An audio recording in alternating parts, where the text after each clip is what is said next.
Hey everybody out there, my name is Dragnix, and this is Dungelot Shattered Lands.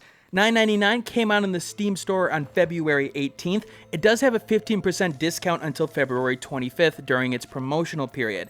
It has zombie cows, friendly vampires, and pop culture references all over the place. It's a self-described minesweeper roguelike mashup, and while there is some truth to that, I don't think it does the best job of describing the gameplay in question.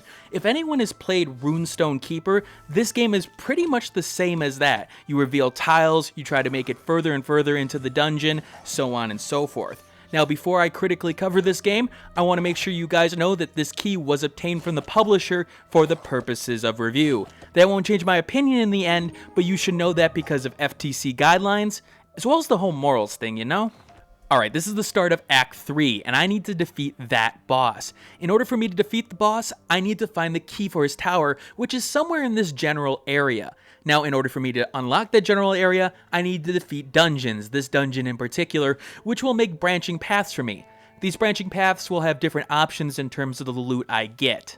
Now, we've got the Sandy Tomb here. I've got a bat and a target dummy as some example enemies, and the heroes that have made progress on this dungeon, aka beaten it. Now, I'm playing as the paladin, but I've also unlocked the vampire and the mage.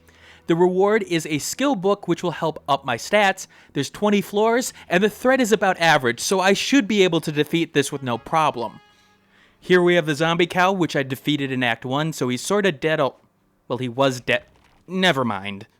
Alright, we've entered the first floor of the dungeon. Now, in order to get down to the end of the dungeon, I need to go through these doors. In order to get through the door, I need to find the key for that floor. That's hidden somewhere in these tiles over here. At the start, I can only look at the tiles next to the door, but as I click on tiles, I'm able to unlock more tiles to take a look at. Now, these tiles may have secrets in them, coins, enemies, or the key in question, or bats that just sort of fly at you in that case. Now, luckily in this first attempt, I find the key right away, but I don't go through the door yet just because I want to show you guys a little bit more of the game in question before I go on. Alright, I continue clicking along the tiles here trying to find something, and lo and behold, I find a skeleton. Now, the skeleton's a basic enemy. I can find some status about him, his attack power, his health power, what he's weak to in terms of elemental damage, and of course his traits. The traits are the more important ones because they have the special effects, but let's just start beating on him. Left click on him, beat him with a hammer, he's dead. Simple enough, right? Now, my hero does have stats associated with him: health, attack power, and armor. Armor's basically a layer above health. That's taken off first before going to the health in question. It's a little bit replenishable, but not as replenishable as health. So as a paladin, I want to smite everything that I come across, right? Well, hold on a second, that's not actually the case. Take this ogre, for example. Now, this ogre has a lot of health, and you'll notice the red X next to him. If I was trying to get to that tile, in particular, maybe the key is there, I have to go through him before it's able to be revealed. So I actually have to kill him in this case. But since I got the key, I don't actually have to attack him, and in fact, it's beneficial for me not to attack him. That's where the minesweeper comparison comes in. I don't actually want to kill enemies if I don't have to. The thing is that they'll just take off my health, they'll take off the damage, and usually they don't give me a reward of any sort unless if they're an elite enemy. Now, there will also be traps. For example, this chain chomp here. Yes, it's a chain chomp. I'm not going to call it anything else. Now, if I try to touch anything above or below him, or to the left and right of him, he's going to hit me for a lot of health damage. But I can actually get rid of him by revealing other tiles, taking down the counter that's right there. Alright, I smack him in the face with my hammer, and lo and behold, he dies, revealing a treasure chest and an item. Now, the treasure chest will have a lot of things in it, right? It's got 3 coins. The floor bonus isn't really worth it, and if it was worth it a little bit more, there'd be more reasons to go after it, but most of the time it just gives you barely any coins in the big picture. Now, this item I get will be used a little bit later on in the crafting system, but let's go on to the next floor. Now, the uniqueness of each enemy comes through their traits. For example, this kobold here gets a little bit more powerful if there are dungeon blocks next to him that haven't been broken, so I have to deal with him in a special way, unless if I really want to take a lot of damage. 4 damage this early on, probably not a good thing. The best way for me to deal with him is through items.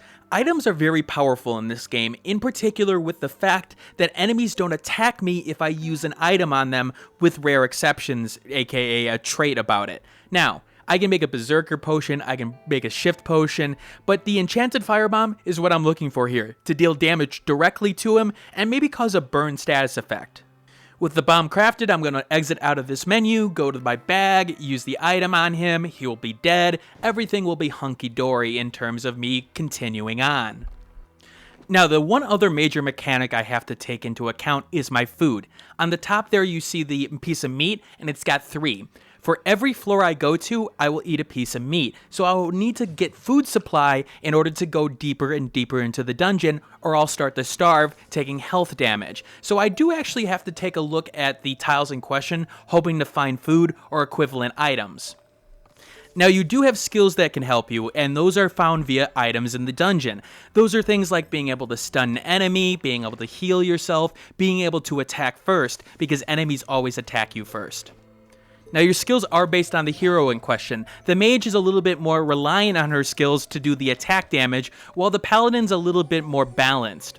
Now, I did find an ancient crypt here. You will find these, random events and things like that, and they can give you boons, or they can really screw you over. In this case, this really screws me over. I lose morale, I lose HP, and I eventually get something out of it, but it's a small shield, and I have a two-handed weapon. Morale can hurt you a lot in this game, so for example, 20% chance the hero will skip a turn. That's huge, especially because of the whole damage thing. Now, you have limited inventory space, and so I'm actually going to get rid of a Sharpstone and use it to get that shield. But why do I need the shield? The fact is I can't equip it because I have a two-handed weapon. Well, I can use it in one other way. That shield salvage can turn into mana, and that mana is used to charge your skills that you find. So let's say that you have a heal spell that would have done 2% of your health overall. Well, with that charge, it may turn into 6, 8, 10% of your overall health. So it's a significant boost to your spells in question. Alright, so those are the major mechanics in terms of gameplay. But how does it work in an overall sense? Well, it sort of works. From the puzzle aspect, it works. Basically, the idea here is I try to find the shortest path to the key, get as many items as I can without touching a single enemy. But the thing is that with that puzzle element, it becomes very one-dimensional. All the variety of enemies, all the variety of traps and things like that, they become second fiddle to this sort of puzzle element, and honestly, it becomes very repetitive very quickly. It's where the strategy part of the game falls apart. The thing is that you'd think the small playing field would help this in terms of if an enemy is discovered, he would take up, 2/25 of the field, like with that bug right there, and that would make a significant difference. But 2/3 of the time, I could find the key without having to touch a single enemy, and that means it became repetitive. Okay, find the key. Okay, find the key. Oh, this situation, I actually have to do something because I can't advance. Alright, now I've got to put the strategy into play. I just didn't like the fact that the combat was so second fiddle to everything else here. The thing is that I don't want to attack enemies. There's no bonus for me to go after them. Now take a game like Runestone Keeper. There were definitely situations where I just wanted to get to the next floor. But because those enemies gave me experience, because they dropped items at a significant rate, there were reasons for me to kill those enemies. Here, not so much. That combination of different mechanics, plus the fact that the content isn't necessarily there for a roguelite, becomes a major issue for the game. The thing is that roguelikes do very well when it has a one more run mentality. Now, this isn't even a roguelike, this is a roguelite because you start with, a certain set of skills, you don't start from zero per se. Then you start looking at the content of the game. There's only about 8 weapons in total for each hero. There's only 4 skills per hero, 4 heroes, 6 item slots in question. It starts to run out very quickly. Now compare that to a game like Runestone Keeper. Yeah, it's only got 5 heroes, but a lot more skills that you can buy, a lot more variety in terms of enemies, a lot more strategy when it comes to actually playing the game. And that's where Dungelot doesn't do well, especially on the Steam platform. In terms of gameplay complexity, it just doesn't compare to equivalent priced games such as Runestone Keeper, at least in the gameplay category. Now aesthetically, the game blows most of those other games out of the water. The art is crisp, the art is colorful, the designs are rather nice, even if several of them have been borrowed from other games of the genre. You know, that looks like a chain chomp in several ways. There are a lot of Hearthstone references that I can see here, things like the target dummy here, for example. Yeah, we've seen that before in other games, but I felt like I was playing part Hearthstone with things like polymorph and things like that. Even with my complaints, the puzzle aspect still works, but there's one big issue that I need to address here. The Steam version of the game is $9.99. The iOS version of the game, $3.99. Alright, the Steam version is a lot more expensive than the iOS version, but the price increase has to mean that there's more features here, right? There's more improvements. Right? Wrong. There's nothing really added here of any value. For example, on the left and right there are those black bars on the side. It's clear that this game had a mobile platform in mind with the screen being so shrunk. The thing is here, there's a lot of space that's unused. There's also no keyboard controls, which bothers me a lot. The things like the items, for example, would have been a lot easier to use if I had a hotkey bound to the item first slot, the item second slot. Instead, I had to go through the menus, go through the item, use the item, and then if I had multiple items to use and it didn't give me the multiple item prompt, I had to use it one by one by one. It got very old very fast, especially with the fact that items are so critical in this game. Hell, even for the mobile platform, the skills have their own little space over there. Why not shrink the bag a little bit and be able to put the items in question, or put the items just right there without the bag at all? I don't understand this decision making, and it makes the game more complicated than it needs to be. I can't recommend the Steam version for this game. It is not optimized to play with this particular control set.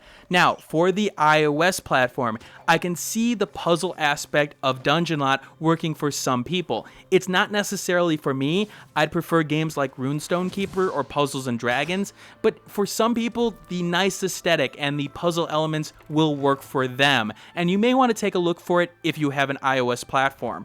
But other than that, this is a pass for me. Alright, this is Dragnix signing out. Next week is going to be crazy because I've got about 5 or 6 games in the queue because I've got keys for games releasing or coming out of early access, so on and so forth, on top of the Danganronpa vote that you guys had. So, it's going to be a crazy week, but, you know, hopefully I'll be able to fit it all in. Alright, I'll see you all later. Hey everybody, thanks for watching. If you found this video useful, hit that like button, maybe share it with a friend.